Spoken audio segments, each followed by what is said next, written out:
कधीच नाही चुकणार तुमचे फेवरेट टीव्ही शोज झी5 सोबत, तेही एकदम free. Good morning. Good morning. Morning sir. Good morning. Good morning. Good morning. Good morning. Good good morning. Morning sir. Good sir. बरं, आनंदीला तुम्हाला भेटायचं होतं म्हणून तिला घेऊन आलोय. आनंदी? आनंदी कुठे गेली? हाय भावराई.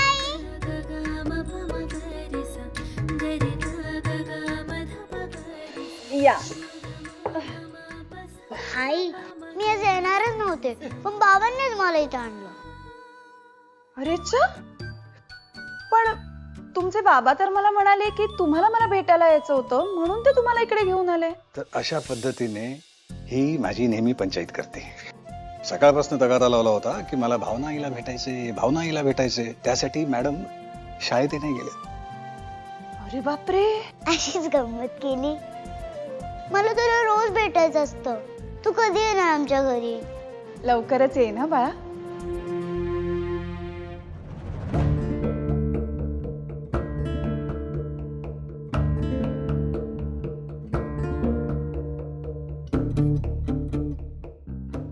भावना, तुमची हरकत नसेल तर स्टाफला सांगू. Attention everyone. तुम्हाला सगळ्यांना काही सांगायचंय. ऍक्च्युली एक गुड न्यूज द्यायची आहे.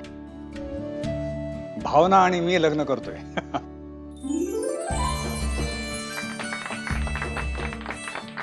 थँक्यू. थँक्यू. थँक्यू. बरं, तुम्हाला सगळ्यांना यायचंय. आग्रहाचं आमंत्रण आहे.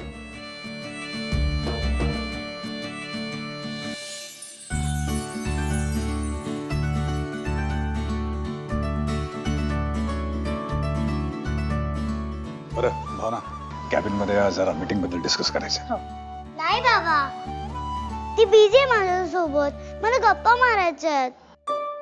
आनंदी, मी तुमचं सगळं ऐकणार आहे पण आता मी ऑफिस मध्ये आहे की नाही, मला काम करावं लागेल.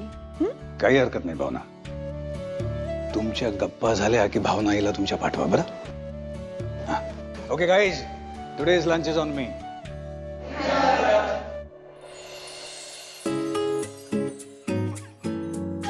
बोला. आई, माझी आजी आहे ना, रोज मला झोपताना एक गोष्ट सांगते. तर तू घरी आल्यावर मला गोष्ट सांगशील? नक्की सांगेन. मला रोज तुझ्या शेजारी झोपायचंय. तू झोपशील ना माझ्या शेजारी? हो नक्की.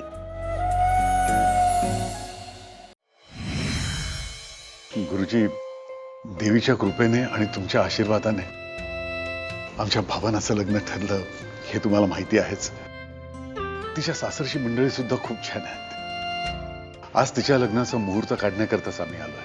म्हणजे आम्हाला पुढची तयारी करायला बरं पडेल.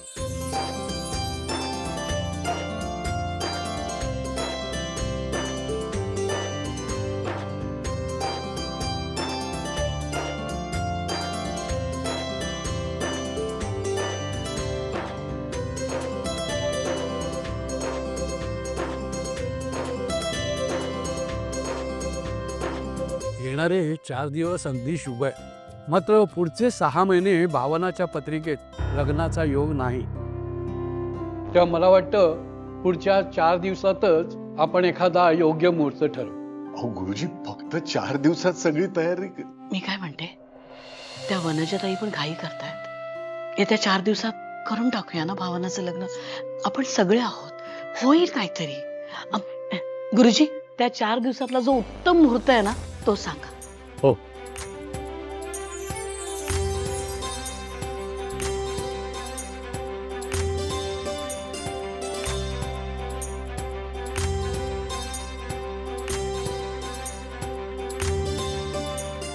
ही लग्नाची तारीख योग्य ठरेल. सगळं काही ठीक होईल.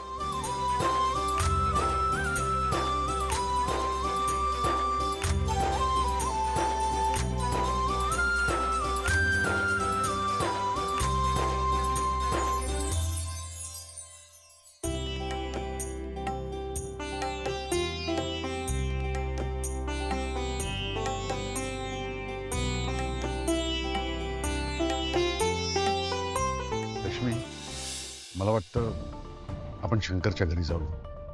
हो अगं, कधी ना कधीतरी पैशांचा विषय काढायलाच लागणार ना.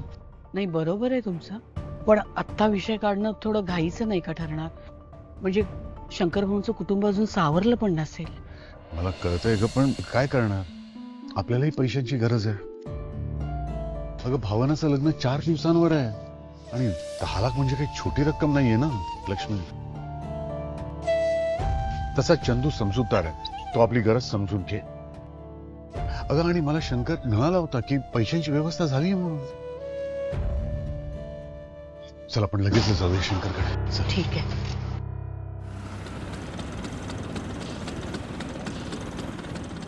ते आपल्यावर कर्जाचा भार टाकून गेलेत असं म्हणू नकोस रे चंदू. पण आता त्यांच्या नंतर आपण ते पैसे कसे फेडणार आहोत त्याचा विचार कर. त्यांनी श्रीनिवास भाऊजींना वचन दिलं होतं की त्यांचे 10 लाख परत करतील म्हणून. दवाखान्यात असतानाही त्यांना त्यांचे पैसे परत करायचे होते, तेव्हा तू ते पैसे परत करून टाक.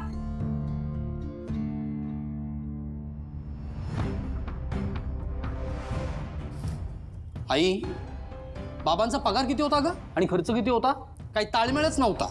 मला सांग, आता हे एवढे कर्जाचे पैसे मी कसे आणि कधी फेडायचे? हा काय नाही आहे ना, आई बाबांनी एक वेळ इस्टेट वाडी मागे नाही ठेवली तरी चालेल, पण असे कर्जाचे डोंगर मागे ठेवू नयेत मुलांसाठी. काय बोलतोस तू हे रे? त्यांनी हे सर्व कोणासाठी केलं? आपल्यासाठीच ना.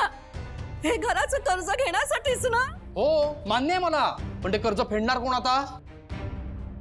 अरे असं का म्हणतोस रे तू? मग आता या परिस्थितीत अजून काय बोलू आई? पैसे घेऊन एका बहिणीचं लग्न केलं त्यांनी, पण हिचं काय? हिचा दर महिन्याचा ट्रीटमेंटचा खर्च, औषध, हिच्यासोबत कोण लग्न करणार आहे? हिला आयुष्यभर मलाच पोसावं लागणार आहे ना.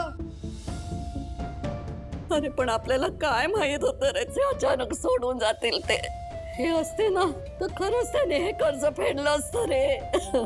हो पण आता नाही आहेत ना ते. सगळा कर्जाचा डोंगर, सगळं प्रेशर माझ्या एकट्यावर टाकून गेले. तुझी भुणभुण ऐकली ना की असं वाटतं सरळ विष घ्यावं आणि संपून टाकावं सगळं. पण विष घ्यायला सुद्धा पैसे लागतात, ते सुद्धा नाही आहेत माझ्याकडे. आता हळूहळू ना देणेकरी दारात येतील पैसे मागायला, तेव्हा काय करायचं मी?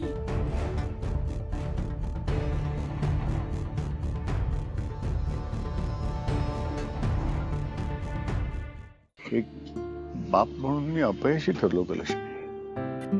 निवास, उगाच काहीतरी बोलू नका. एक बाप आपल्या मुलांसाठी जे काही करतो ते सगळं केलंय तुम्ही, किंचित जास्तच केलंय आणि अजूनही करताय. आता मला सांगा, तुम्ही शंकर भाऊंना मदत करताना तुमच्या मनात काय विचार होता? शंकर भाऊंच्या मुलीचे लग्न व्यवस्थित पार पाड, मदत म्हणून केलं की नाही तुम्ही? मग तुमच्या या चांगुलपणाचं फळ देव तुम्हाला देणार नाही का? नक्की देणार. झी 5 ॲप डाउनलोड करा आणि पहा सर्व एपिसोड्स एकदम फ्री.